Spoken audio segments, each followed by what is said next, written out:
and we welcome from American One, Erin Supinsky, Risk Specialist and Financial Wellness Specialist, Joseph Hines. Good morning. Good morning. How are you guys? Good. Great every time I see you guys. Likewise. Thank you. 75 years for American One this year. Congratulations to everyone at American One. Thank you. We're having a very fun year celebrating. Yeah. Nice. Well, we're not too far from Valentine's Day, and today we're going to talk about romance scams. Yes. Oh boy, romance scams. What are romance scams? So romance scams are one of the things we see the most out in our community, either attempted or actual members or community members who get victimized by a romance scam. So they're also called relationship scams, but they kind of have where you have made a connection with someone who you don't know, you haven't met them before. A lot of times it's over the internet, and it seems like a real relationship. It's going very well until eventually they ask for financial favors or something else that's a little sketchy. And so with what all these have in common is that once they get you on the hook, they will keep asking, and when that money dries up or when questions start getting asked, they disappear. So. Wow. That's catfishing. Catfishing. Yes. So yep, that is one type of romance scam. And everyone thinks that they won't become victim to this, and especially those that do become victim to this. So how does this happen? Yes, it feels very real because you're having a conversation with somebody. It's not who you think it is, but it is a real conversation that's happening. So people will, a lot of times it's a lonely individual or someone who's really looking for love, and so they're very kind of primed to become a victim when they have someone reciprocating those feelings for them. So it's very hard to identify it sometimes if you really don't want to see it. So people put a profile up on a dating site, so that's where the perps find them. They're out there already, right? Yeah, Yes. and they could use my picture, they could use Joseph's picture, you could use Yeah. anyone's picture. Yep, we all know someone who's had like their Facebook compromised, taken over. You've had to get a new Facebook. You can't get your old one back. Even my fiance's been a victim of that piece. Her old one is still out there with her face on it, but not her name anymore. And now she Amazing. lives in China. So. Wow. It's amazing. And if you feel like you are possibly a victim of you contact the fraud fighters right away. Yes, your financial institution can do a lot to help you recognize the situations we're in because we've seen it all different flavors of scams that come in. We can help kind of point out those red flags, have a conversation with you, and your family also is a really big resource because they will also kind of pick up when something doesn't seem to be right. So it's important to listen to your support system around you and ask questions, especially if someone's pressuring you to send money. Anytime someone needs you to move really quick, it's important to take a step back and kind of reevaluate the situation. Yeah, and if the person that you might be interested in having a relationship with is asking for money, run. Don't walk away from them. I mean, why would you want to get involved with someone who's having money problems, really? Right. But, you know. You never know. You never know. Joe, I was in Chicago this weekend, and when I was preparing my budget for the weekend, I used gross instead of net and ended up spending a lot more than I wanted to. The old gross first net. The old debate. gross first net. Yeah. So at the office, we use an analogy. Think of a lake.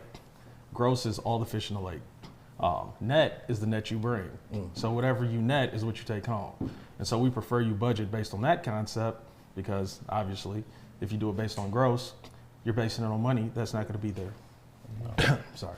With the current economy, well, I think budgeting is always important, but why is it more important now more so than ever? And we just talked about Bart's egg prices. That's one reason. Yeah.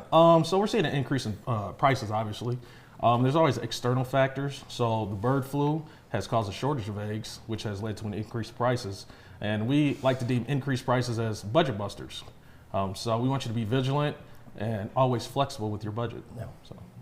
Yeah, and I think that's where a lot of people are being surprised when they've been used to spending $100 at the grocery store. Suddenly it's $111, and on a tight budget, that's a bad surprise. Yes. What are some tips to stay on budget? Well, one, be hyper vigilant, right? Always check your budget. But also debt consolidation is also a tip we use around here. That's where you take multiple debts, multiple loans, roll them into one payment for a lower interest rate. And right now at American One, we're offering a signature loan for as low as 7.5%. So get it while it's hot. And we're also seeing a higher increase in delinquencies too. And so higher delinquencies, lower credit scores. It's not good. Not good, harder to, and then of course harder to get financed Indeed.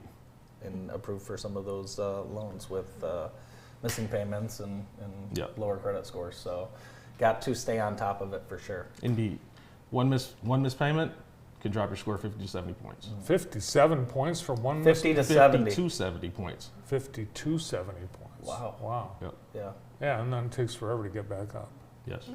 And All right, February is a short month too. Give us a tip or two on how to stay on budget. I'd say one is don't send money to romance scammers. Don't grocery shop hungry. Oh, that's a my great God. idea. That's the only That time I is- grocery seriously, shop. That's part of my problem too. I Yeah. only grocery shop when I'm hungry. You make some great choices, but your wallet is sad. And then I eat all of the good stuff that same night, and I'm only left with the basic goods I needed. So I do need to take that advice. My advice is don't get a cart. Oh, that's very Yeah. good. Yeah. Yeah, I'll have to try that. Do you get a basket?